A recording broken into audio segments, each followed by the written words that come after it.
네, 안녕하세요. 스페이스 크리에이터 제로투텐입니다. 네, 오늘은 부평구에 대해서 한번 알아보고자 하는데요. 두 배속으로 들으시고 좀 더 크게 들으시면 잘 들리실 것 같습니다. 한때 부천시보다도 더 좋았던 부평구. 제가 1년 반 전에 부평구에 대해서 썼던 칼럼이 있는데 정말 이렇게 들어가서 보시면은 어, 하여튼 정말 불인이었구나라는 것을 다시금 느끼게 되는데 참고만 한번 해보시면 좋을 것 같고요. 어쨌든 지난주에는 부천이라는 곳이 어떤 지역인지 하나씩 살펴봤었습니다. 부평과 부천은 인천과 경기도에 속해서 전혀 다른 행정구역으로 나뉘긴 하지만 지도만 보면은 거의 퍼즐 맞추듯이 이렇게 가깝게 붙어 있어서 같은 생활권을 공유한다고 봐도 좋을 것 같아요. 그도 그럴 것이 조선시대 때 부평과 부천은 같은 지자체에 속해 있는 한 식구였는데요. 시간이 지나면서 지역이 분리된 거죠. 그리고 현재는 부천이 부평을 역전을 했지만 원래는 부평이 부천보다 좋았다고 합니다. 그런데 이제 논밭에 중동 신도시, 상돈 신도시가 개발되면서 부천이 청지 개벽하다 보니까 그때부터 서서히 부천과 부평의 서열이 변동됐다고 해요.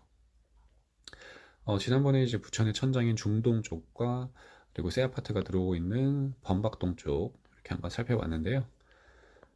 부평의 천장은 부평구, 삼산동, 부계동 쪽 이렇게 있는데 여기 현재 거의 6억대 거래가 되고 있는 것으로 보아서 이게 부평의 중동 쪽보다는 부천의 중동 쪽보다는 부천의 범박동 쪽이랑 유사한 시세로 가고 있지 않나 싶었습니다. 이제 2040 인천 도시기본계획에 담긴 부평구의 이야기를 한번 살펴보도록 할게요. 부평구는 계양구와 함께 인천 동북 생활권에 속하면서 서울과 가장 가까운 인천이라는 장점을 갖고 있습니다.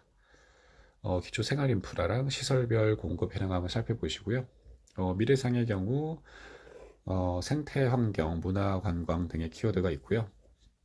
즉 개발 계획 중에서 부평구 내용만 좀 뽑아서 보면은 상곡, 부평, 부계, 정비사업 이렇게 있고요. 그리고 GTX-B, 복합 환승센터 이렇게 있고, 굴포천 생태하천 보건사업, 그리고 경인고속도로, 경인선 지하화, 부평 국가산업단지, 부평 캠프마켓 제3보급단의 이전 등이 있습니다. 이렇게 위에 대략적으로 좀 지도에서 이렇게 만들어 놓은 게 있으니까 한번 보시면서 이렇게 부천이 이렇게 발전이 될 거구나 라는 것을 한번 봐주시면 좋을 것 같습니다.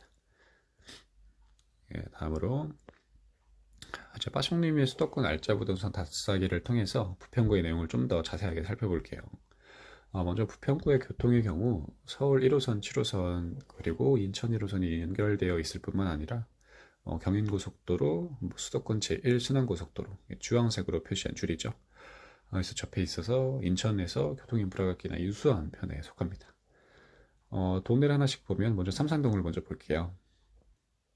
삼산동은 7호선과 가장 가까우며 부천 영상문화산업단지를 끼고 있는 행복한 마을, 서해그랑블, 삼산타운 주공 6단지, 7단지 여기 아래에 있는 빨간색으로 동그라미 쳐놓은 곳이죠. 여기 쪽에 시세가 가장 높은 것으로 보이고요. 서해그랑블은 42평, 46평 대형 평수로 이루어진 상품인데 42평은 8억에서 10억 정도, 46평은 9억 3천에서 11억 정도로 호가하고 있습니다. 삼산타운 6단지 주공은 32평이 5억 6천에서 7억, 7단지는 5억 5천에서 6억 5천 정도로 호가하고 있고요. 다음은 이제 부계동을 살펴보도록 하겠습니다. 부천과 거의 한 몸 같은 건데요. 부천시와 맞닿아 있어서 그런지 부천의 문화, 레저 시설을 마음껏 이용할 수 있고요. 그리고 상동신도시와 맞닿아 있어서 분위기도 그냥 비슷합니다. 부계동은 이제 서쪽은 다세대, 동쪽이 아파트로 좀 이루어져 있고요. 서쪽은 다세대 위주로 구성이 되어 있어서 부동산도 좀 대비되는 모습을 보이고 있습니다. 부계동의 경우는 7호선 굴포천역이랑 삼산체육관역 그리고 1호선 부계역을 이용할 수 있는데요. 부평의 천장이 되어줄 아파트가 부계역 인근에 좀 있다고 보시면 좋을 것 같습니다. 부계역 푸르지오 84타입 기준으로 한 5억 7천에서 7억 5천 이렇게 한 아파트가 있고요.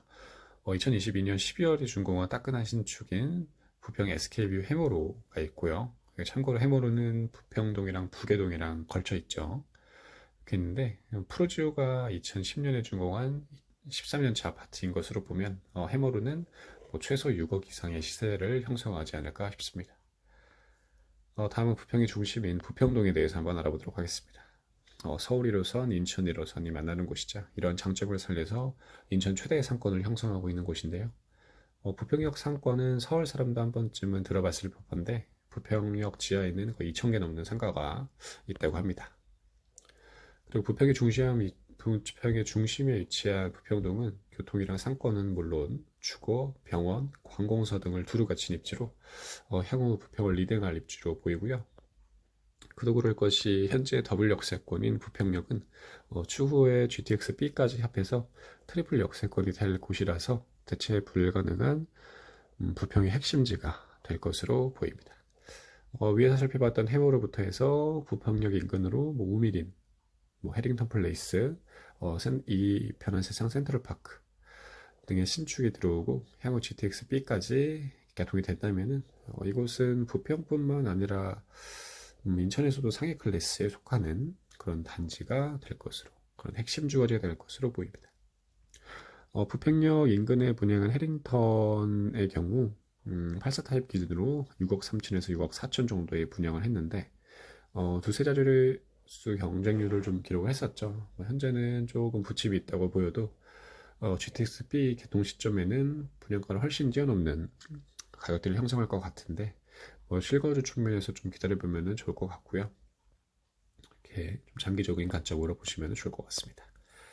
그리고 뭐 신촌구역 이런 초기 재개발 지구도 있으니까 관심 있는 분은 한번 같이 체크를 해보시고요. 다음은 상곡동입니다. 미군 부대 이전과 더불어서 이제 새 아파트 밭이 될 곳이라서 꽤나 각광을 받고 있는 곳인데요. 대한민국 재건축 재개발 지도에 따르면 상곡역 주변으로 이미 5개 단지가 분양을 했고요. 남은 구역 중에 각광받는 곳이 상곡 6구역이라고 합니다. 2,700세대가 넘는 대단지에 7호선, 도보권, 숲세권, 팍세권, 학군까지 뛰어나다고 하는데 한번 보시면 좋을 것 같고 더불어서 상곡 정비구역 또 상곡 6구역이랑 더 함께 봐서 더욱더 좋아질 수밖에 없다고 하시네요. 다음은 청천동입니다. 부평 경제 핵심지인 부평 공장, 한국짐 부평 공장이 있는 곳이죠. 명성만큼 자동차 산업이 발전을 입지고요. 부평 그랑일스부터 부평 캐슬앤 더샵 퍼스트까지 약 6,600세대가 올해 입주할 예정이라서 어마어마한 물량이 있는 곳이기도 합니다. 그리고 전매로 나온 가격을 보니까 그랑일스 84 기준으로는 거의 5억대로 많이 나와 있고요. 더샵도 한 5, 6억 정도 나와 있다고 보시면 될 것 같습니다. 다음은 십정동을 한번 살펴볼게요. 낙후된 주택이 많아서 정비 사업이 예정되어 있는 곳이기도 하고요. 10정 2구역부터 5구역은 뉴스테이로 이제 10정 3구역이랑 4구역 등도 이렇게 기획이 되어 있습니다. 다음 갈산동입니다. 굴포천이랑 청천동이 뭐 시작되는 곳이라고 보시면 될 것 같고요. 일신동은 뭐 실거주 위주로 뭐 수요가 있는 곳이라고 보시면 될 것 같습니다. 마지막으로 부평구 입주 물량을 한번 보면서 마무리를 하도록 할게요. 올해까지는 꽤나 많은 입주 물량이 예정되어 있어서 조정은 좀 불가피한 것으로 보이고요. 그래도 이렇게 계속 새 아파트가 들어오면 뭐 추후 또 GTX까지 개통이 된다면 뭐 송도, 청라, 영종, 국제도시와는 또 다른 매력을 가진 인천의 입지가 되지 않을까 싶습니다. 네, 여기까지 도움이 되셨다면 구독, 좋아요, 알림 설정 부탁드리겠고요. 여기는 이제 부평은 제가 또 현장까지 가서 생생한 이야기를 한번 다시 정리할 예정이니까 많이 기대를 해주시면 좋을 것 같습니다.